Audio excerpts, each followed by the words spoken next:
हालात पर और इस वक्त की ज़रूरत पर जमीयत उलमा के इस कदम पर तहफ़्फ़ुज़ ईमान कॉन्फ्रेंस के मुताल्लिक़ शुरू में बहुत सारी बातें आ गईं। फिर खुतबे सदारत में हज़रत सदर मुहतरम की बहुत सारी बातें आई। हज़रत मौलाना मुहसिन हुसैन साहब ने भी कई बातों से आगाह किया। अब हमें अंदाजा हो गया होगा कि हम किस दौर में हैं। मैं हमेशा इस बात कहता हूं, इन 1450 साल की तारीख हमें ये बताती है कि इस्लाम को पढ़कर समझकर, इस्लामी तालीमात को सुनकर मुसलमानों के किरदार, अखलाक, उनके तौर और तरीके से मुतासिर होकर गैरों ने इस्लाम कबूल किया।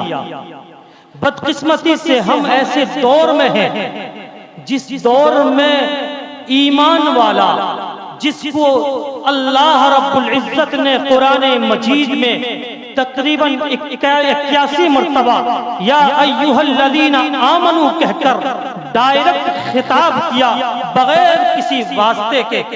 वो मोमिन जिनको प्यार भरे अंदाज में अल्लाह ने कहा, ए वो जो मुझ पर ईमान रखते हो, जो मुझे मानते हो। एक बार सिर्फ यहूदो नसारा को अल्लाह ने बगैर किसी वास्ते के खिताब किया तो कहने लगे, मचलने लगे, नहनु अबनाउल्लाहि व अहिब्बाउ, हम तो अल्लाह के बेटे हैं, हम तो अल्लाह के महबूब हैं। इस कदर मचलने लगे, अपने आप को अल्लाह का बेटा बताने लगे। सिर्फ एक बार खिताब पर कुर्बान जाइए, अल्लाह रब्बुल इज्जत ने कुरान मजीद में हमें और आपको बगैर किसी वास्ते के 81 बार कहा, या अय्युहल्लज़ीना आमनू। लेकिन ईमान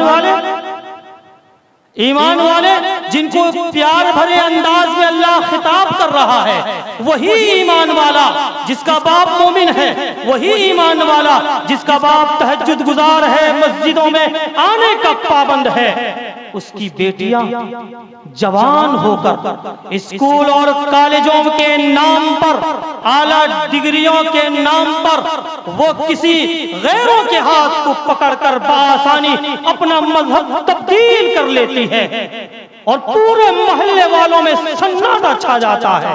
किसी में इतनी जुर्रत नहीं कि उस बहन के हाथ को पकड़कर कहे तू मुमिना है, तू ईमान वाली है, तुझे अल्लाह ने अपना कहा है, तुझे रसूलुल्लाह ने अपना कहा है, तू किस तरफ जा रही है। पूरे मोहल्ले वाले ये चर्चा तो जरूर करते हैं कि फुला की बेटी चली गई, फुला की बेटी, फुला के घर में तरबियत नहीं है। ये तज़किरा तबसरा तो होता है, लेकिन उन बच्चियों को बचाने की फिक्र नहीं होती। कायदे जमीयत हजरत मौलाना सैयद महमूद असद मदनी दामत बरकातुहुम ने एक सर्वे के मुताबिक फरमाया, आज का हमारा वो नौजवान जो यूनिवर्सिटियों में, कॉलेजों में है, 2 करोड़ से जायद बहुत एहतियात के साथ वो इस्लामी तालीमात के सिलसिले में शुबहात में पड़ा हुआ है, इस्लाम के बारे में शक को शुबा में पड़ा हुआ है, जनाब रसूलुल्लाह सल्लल्लाहु अलैहि वसल्लम की इस्मत पर उंगलियां उठाता है। जरा सोचें तो सही, हम अपने गिरेबान में झांक कर बताएं तो सही, थोड़ी देर संजीदगी के साथ इस पर गौर तो करें। क्या उस नौजवान का ईमान भी बचा? क्या उस नौजवान के सीने में जो दिल है और उस दिल में जो ईमान की हरारत है, क्या वो हरारत अब भी बाकी है? सोचने की बात है। हम इस मंजिल पर पहुंच चुके हैं कि हमारा नौजवान हमारे रास्ते से बहुत तेजी के साथ दूर जा रहा है और उन रास्तों में ऐसे हमलावर लोग बैठे हुए हैं जो दुश्मनाने इस्लाम के इशारों पे काम कर रहे हैं। कहीं फितने कादियानियत के नाम पर तो कहीं फितने शकीलियत के नाम पर हमला होता है। उन नौजवानों के हाथों में अंग्रेजी में लिटरेचर देकर उन्हें बआसानी अपनी तरफ खींच लिया जाता है और वो नौजवान अपने उलमा से बदल हो जाता है। इसमें दो बातें मैं अर्ज करना चाहता हूँ। पहली बात, हमारी भी कमजोरी है। वो जो मस्जिद के अइम्मा है, आज हमारी इस मजलिस के खास मदऊइन में से हैं, वो उलमा जो इलाके के बासर हैं, वो नौजवान जो स्कूल और कॉलेजों में उनके हाथ में इस किस्म के लिटरेचर होते हैं और उनसे मुतासिर होकर वो हिम्मत करके अपने इलाके के आलिम के पास आता है, अपने मस्जिद के इमाम के पास आता है और कहता है मेरा सवाल ये है, हम ऐसे जज्बाती आलिम हैं कि हम फौरन उस पर फतवा लगाते हैं और कहते हैं ये बहक गया। वो नौजवान जो समझने के लिए आया था, उसके ज़हन दिमाग में जो खलफशार था उसको दूर करने के लिए आया था, हमने उस पे जो फतवे दाग दिए, अब वो करीब होने के बजाय मजीद दूरी होती गई, यहां तक कि उसके सीने से ईमान निकल जाए। तो उनके ईमान की फिक्र कौन करेगा?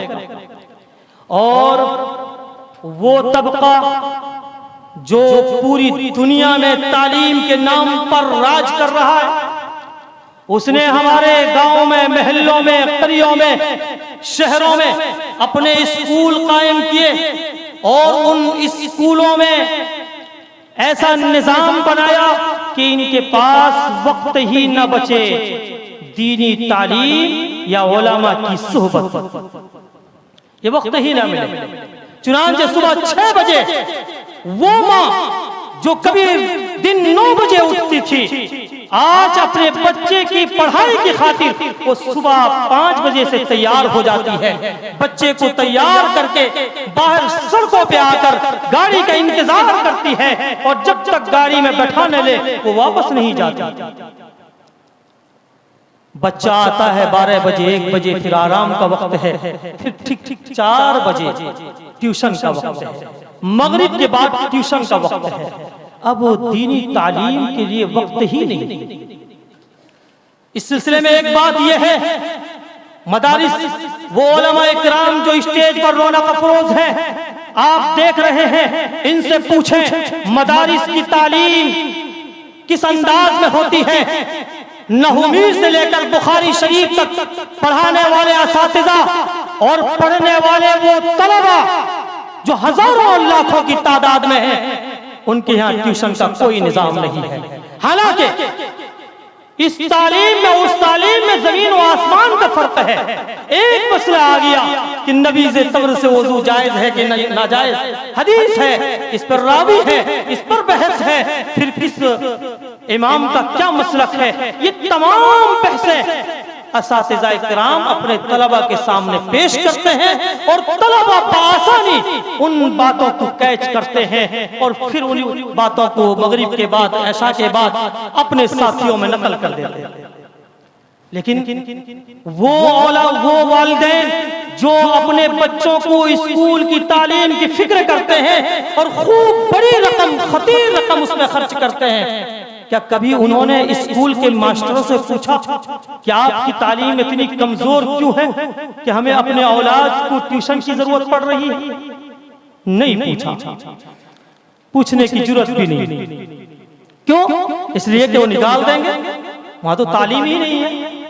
अब ये जो तालीम के औकात इन्होंने बांध दिए, अब उन बच्चों को दीनी तालीम से महरूम कर दिया।